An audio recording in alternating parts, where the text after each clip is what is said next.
بسم الله الرحمن الرحیم. السلام علیک یا حجة الله فی ارضه. السلام علیک یا عین الله فی خلقه. السلام عليك يا نور الله الذي يهتدي به المهتدون ويفرج به عن المؤمنين. السلام عليك أيها المهذب الخائف. السلام عليك أيها الولي الناصح.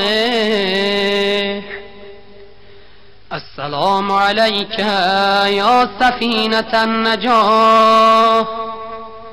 السلام عليك يا عين الحياة.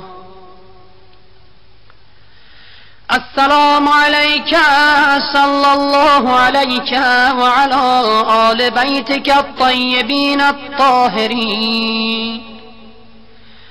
السلام عليك عجل الله لك ما وعدك من النصر وظهور الأمر. السلام عليك يا مولاي. أنا مولاك عارف بأولاك وأخراك. أتغرب إلى الله تعالى بك وبآل بيتك وأنتظر ظهورك وظهور الحق على يديك. وأسأل الله أن يصلي على محمد وآل محمد وأن يجعلني من المنتظرين لك والتابعين والناصرين لك على أعدائك والمستشهدين بين يديك في جملة أوليائك.